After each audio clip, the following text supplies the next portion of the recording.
This is the Soul-Filled Sisterhood podcast, and I'm your host, Nicole Burgess, licensed marriage and family therapist and an empowerment coach for women. The information shared in this podcast is not a substitute for seeking help from a licensed mental health professional. Now here is today's episode. Episode 91. Well, thank you so much for joining me today, sister. It's really exciting for me to really think about that. I'm on episode 91 and I have a couple more interviews and things scheduled for the month of April here in 2020. And I'm so excited because I'm getting closer to the episode 100. And if you are on my email list, I'm going to be sending out a survey of what it is you would like to hear more about, or maybe even what you'd like to hear for the 100th episode. And so I can kind of really direct this podcast around that. And before I dive into my conversation today about introversion, extroversion, and how to cope during the coronavirus during this time, because I know it's a challenge for some people. I want to remind you that if you are struggling with perfectionism, whether that's you putting yourself out there for a job, getting a promotion, asking for what you want in your relationship, doing what you want to do within your own business, I have 10 signs you might be a perfectionist. If you go out to NicoleBurgessCoaching.com/perfectionist, there will be an email that will come to you, and that gives you about 10 signs of what actually makes up a perfectionist. And there's some more, but these are at least highlights that you can go and get. Because for most of my clients that I work with, perfectionism is a huge blocker. It takes the self-esteem down and just doesn't help you be all of that you can be within your business and your relationship. So I encourage you to go out there and check it out now. All right, so in today's episode, there have been so many jokes and funnies of introversion and extroversion in social media since really March, when things really started to come over here to the US. And I know some of it is meant to be light and kind of just make people giggle during these times that are going on. And I know for some of the posts that I've saw, it's like introverts were cut out for social distancings. We were made for this. We've been social distancing all of our lives. Is the world now more of an introverted world versus an extroverted world? And I know for that one specifically, yes, I absolutely laughed at it. But the reality is I know there are certain countries that actually embrace more of the quiet ones, that actually embrace more of doing things that are just different. Where here in the US, we're typically geared more towards being an extrovert and being out there and being, the loudest one, typically kind of quote wins type of thing. And things have really shifted due to the coronavirus. And what that means is for so many people, they are at home. And it's not being by themselves, it's their loved ones are there, their children are there, and it can get overwhelming at times. So if you're not too sure what preference you are, I'm going to read to you what Myers-Briggs type indicator talks about regarding introversion and extroversion, and I'm a certified practitioner of that. I don't have the links or anything up on my website, yes, I've have been for over a year being an MBTI where I can do your type indicator, but I think it's really informative. And this is only the first letter of the 4 letters. I know Tamara and I talked about that. I think it was in episode 85. That's one of my favorite tools where hers is the Enneagram. Okay, but according to Myers-Briggs, the E or the I preference pair is how do you direct or receive energy? So for those who prefer extroversion, they like to focus on the outside world. They direct their energy and attention outward and are energized by interacting with people and taking action. Characteristics associated with people who prefer extroversion means you're drawn to the outside world, you prefer to communicate by talking, you work out ideas by talking through them, you learn best through doing or discussing, you have broad interest, tend to be sociable and expressive, and readily like initiative in work and relationships. For those who prefer introversion, they like to focus on their own inner world. And like for highly sensitive people, which if you're not sure what that is, you can go to episode 9 and I discuss Dr. Elaine Aron's work. We talk about how we have such a rich inner world because there's so much processing that goes on. So back again to this introversion, they direct their energy and attention inward and are energized by reflecting on their own and others' ideas, memories, and experiences. So the characteristics for people who prefer introversion, again, they're drawn to their inner world, prefer to communicate in writing, work out ideas by reflecting on them, learn best by reflection and mental practice, focus in depth on a few interests, tend to be private and contained, take initiative selectively when the situation or issue is very important to them. So if that sounds, one of those sounds like you're like, I do a little of this, I do a little of that. What can often help kind of tease some of this stuff out is if you do the MBTI assessment, and then you can get more detailed information of what that looks like. Because I know there's times where I like to talk out loud some of my ideas with people, but that's after I have literally just kind of worked through things in my head and I've listened to different people and I've researched different things. That's just kind of how it works for me. Okay, so with that being said, and again, if you're an HSP, a highly sensitive person, go to episode 9 if you're not sure what that is. You can also be an extrovert or an introvert as an HSP. There's a bigger percentage of introverts than there are extroverts as highly sensitive folks, but you can be either one of that as well. Part of why I wanted to do this episode for you is because I have heard that so many people that I know, they're doing okay as introverts. I mean, they're like, well, I've had my business online, or we're able to switch what I'm doing and going online, and I'm recognizing how I really enjoy working from home. Where I hear the biggest struggle is not being able, like our choice has been taken away from us just to be able to go whenever we want to go. And I fully recognize that myself. You know, I was in my home since last Monday, and yesterday was the first time I got out. I had to run a couple things that I could just drive by, pick it up or drop it off type of thing. And then I came back home, and we're still here in Indiana. We're now told we're going to be staying home basically until May 1st. So I think one of the things that I'm grieving is that choice, which again, those illusions of, I've got more ability, more control over things than I do. It's grieving, though, the choice of, I really wanted to go do this. I just want to go pick up something at the grocery store really quick. And it's like, nope, not going to do it because I don't want to risk other people. I don't want to risk myself. I don't want this to spread any further. My job is to stay home, make sure, I'm disinfecting my house, make sure I'm washing my hands frequently, all those sort of things to keep flattening the curve and having fewer and fewer people get infected by the coronavirus. Next week, I'm going to be talking with a colleague of mine. We're going to talk about grief and how it impacts people in so many ways and they don't necessarily realize it. So we're going to go more in depth about that next week. So let me go back. So for those who are working from home or enjoying it from home or have been staying home, what the other issue I hear, kind of challenge I'm hearing from folks is other people in the house who are not introverted and want to talk a lot, want to connect a lot, want to have the TV on 24/7, want to have noise going on, which can be overstimulating. So what I would like to encourage you to do, if you've not done so already, because I know if you are truly an introvert and you're highly sensitive, one of the biggest things I hear most often from women, and it doesn't even matter if you have that label or not, is not speaking up for yourself. You need to let the others know in your house what it is you're wanting or needing, because they can't do anything different unless you're stating it to them. So for example, I have seen some posts from colleagues who've literally stuck a note on the door, like they're, because I know a lot of mental health providers, they've stuck a note on the door like, hey, mom is in session. I am in session. Do not interrupt unless it's an actual emergency, meaning you're hurt. You need something immediately due to it's a crisis. It's an emergency. Other than that, I'm in session. Don't interrupt.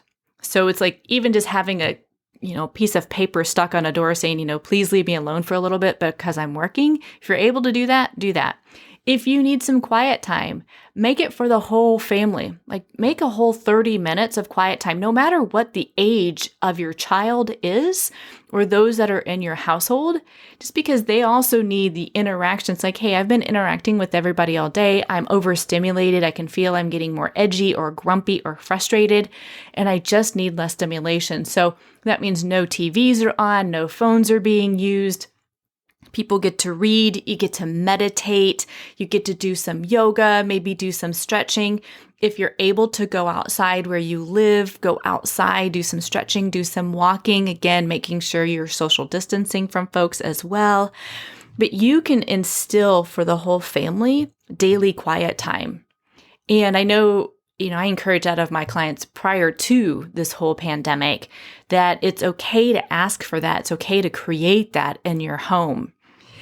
For those of you who have multiple rooms, whether you're in an apartment or you're in a house, I know this is going to sound so simplistic, but pick a room. I've literally seen colleagues of mine, they've converted like second bathrooms into their office or into their kind of workspace so that it's like, this is my designated area. One, they kind of switch roles when they're in that area, but it also gives them a space to go. So if you've got a room, let's say it's been the guest bedroom, let's say it's been the guest bath, or let's say you've got a walk-in closet, pick something where you are also able to go to if needed for just some quiet time so that you can decompress, recharge, and take a deep breath.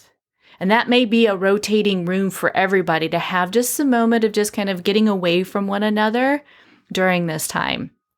But again, people are not going to know what you need unless you tell them. So I know I've talked about this before, but I'm going to refer to it again. I know Sharon Martin and I talked about boundaries, episode 12. I also talked about boundaries in episode 41. All of those things are really important, especially now that everybody is home. If you are still going into the office because you're one of the frontline workers, you're one of the critical folks that still needs to be out and about, it's making sure you're also reminding folks if they're around you, if you are able to, say, stay 6 feet away from me. I want to make sure we minimize our risk to one another and go from there. The other thing to remember is it is okay to feel what you're feeling. And I know I've talked about that before in some of the bonus episodes, but I really want to go back and remind you that whatever you feel is okay. So if you're feeling stressed, if you're feeling overwhelmed, if you're feeling exhausted, if you're feeling sad, if you're feeling irritated, it's where you are in that moment.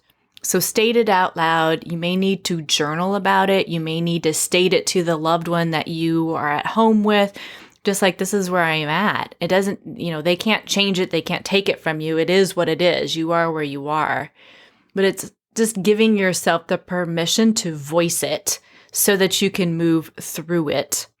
Again, I know for some women that I work with, perfectionism really holds them back, that they're like, well, I can't say what it is that's really going on for me. I've got to act as if I've got everything all put together, even though I truly don't. And I'm here to tell you, none of us have it all fully put together, myself included on that.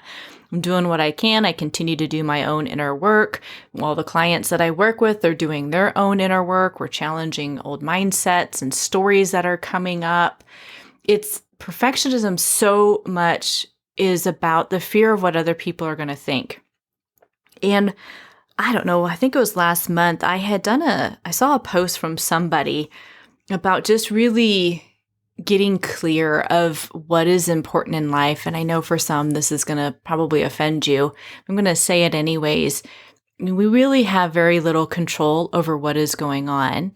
And there are so many people working on decreasing, or coming up with the vaccine, decreasing the upward curve, which is beautiful. That's the one thing you can control, is by staying home. The other thing, though, is we're not guaranteed tomorrow. And I know that may sound morbid, but if you've got like your favorite dishes that you don't get them out. If there are certain outfits that you love to wear, then make it a fancy dinner night if you can, or, pick out something. If you're like, oh, these are my best linens, I don't want to put them out, get them out. Because I don't want this to get into this doom and gloom of, oh my gosh, everybody's doomed, because I don't think we are. I think we all have the ability to do what we can to stay safe, but people are still getting impacted. So make the most of what you have right now. And it's being grateful for these moments that you have. Every interaction that you have with your loved ones that you're in the home with, every interaction that you have with your friends who are scattered all over the place, it's like that moment, once it's done, it's done. You will never, ever get that moment back again. And none of us are guaranteed the next one. So part of this is really look at, what do you need? What is working? What are the things that you are truly grateful for? What needs to fall away? Because perfectionism, your inner critic, the doubt was starting to take things over. It's like, all right, if I only have today, what do I need to do? What do I need to ask for? What's going to work for me? It's not trying to bully other people, because I know most of you, that is not your intention with anything. It's just being able to say, yeah, if that fear wasn't holding me back, what is it I would say to this person? Well, hey, I need 10 minutes of quiet time. I love you dearly, and your breathing right now is getting on my nerves, which means that you are just tapped out. Your bandwidth is really small. So you need to go, separate for a little bit so you can decompress. One other thing is, remember why you actually like the people you're in the house with. Remember why you picked the partner, the husband, the wife, whatever. Remember why you guys are together. Remember why what brought the two of you together. Again, it's going back to these basics of just like, oh yeah, I've married somebody who is very intelligent, who is funny, who helped lift me up, but I also know they're not responsible for my happiness, and that I can say, as much as I love you right now, I just need to take a breather because I'm just struggling with everything. And that way they know where you're at. Remember to go back to all the self-care skills and things that I've talked about over these podcast episodes. Re-listen to them if you need to. All the way back to self-reflection, to contemplation. I mean, self-care is really woven through so many of these episodes. Remember what it is you love about your children. Again, no matter what the age is, make sure you're telling one another what you appreciate about one another. Make sure you're sharing what you love about one another. Make it a family ritual to start saying it on a daily basis of what it is you appreciate about one another, what you love about one another. Yes, you can still hold your boundaries. Yes, you can still hold your children accountable if they're, not helping out with the chores, things like that. But it's just really going back to, wow, just every moment that I have with them, as much as it can be it can be challenging sometimes if I'm homeschooling and I'm trying to work and I'm trying to do this. But overall, it's like they're my kid. And here's what I love about them. I know for some of you, you really are having, you're juggling a lot. Let me just say that. You are juggling a lot with homeschooling and working. And yeah, there's just a lot going on. Truly, you just do the best that you can. Like I said in one of the bonus episodes, if your kid is not getting the full-blown education that they need right now, again, it is what it is. There's so many changes right now in the education system here in the U.S. There's a lot of schools that are now, I know colleges said they weren't going to go back till the end of, or till the fall of this coming year. And now some of the middle schools, elementaries, middle schools, and high schools, they're now saying the same thing. They're kind of done for the year in certain states. So you do what you can, and the schools are going to get it. There's different things that are shifting and changing, and it's like we don't know how it's all going to unfold when the fall happens, or if they're going to do more online stuff, but everybody's learning. And if you can read to one another, if they can do something throughout the day, and sometimes the online learning, from my understanding, is that depending on how it's conducted, it's not a typical 8-hour day of school. Sometimes you can condense it down into 2 to 3 hours. And I know for some kids, they're plowing through it because there's no other interruptions going on and they're getting their lessons done. So wherever your child is with that, great. Wherever you're not with that, okay.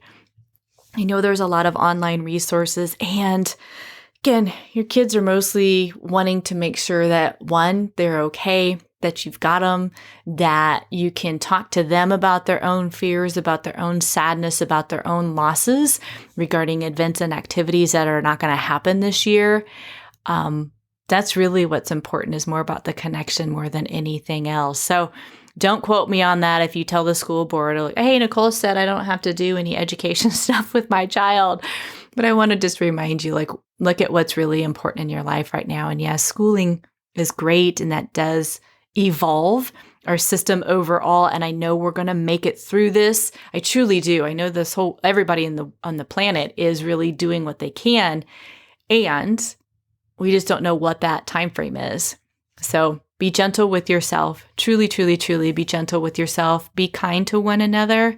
I hope some of these steps really helped out. I hope it also helped you understand, if you were unsure whether you preferred introversion or whether you preferred extroversion, there really is a difference in the temperament, and giving yourself permission to be wherever you are in that, but also ask for what you need. So even though the world right now is definitely geared a little more towards the preference of introversion, we're all in this together. And when we include one another and we're kind to one another, we are absolutely going to get through this easier, rather than trying to be us versus them mentality, and go from there. So thank you so much for listening, ladies. Again, if you think perfectionism is holding you back in your business or your career, or it's impacting your relationships because you are so afraid of what other people will think of you, head out to NicoleBurgessCoaching.com/perfectionist, and you will get the email that has the 10 signs you might be a perfectionist. Until next time, take care and stay safe. Thank you for listening to today's episode. I hope you found it helpful or inspirational or even encouraging wherever you are right now in your life. If you know of another woman who may find this podcast inspirational or encouraging, please pass this along to her. I really do appreciate you taking the time to listen. Until next time, take care.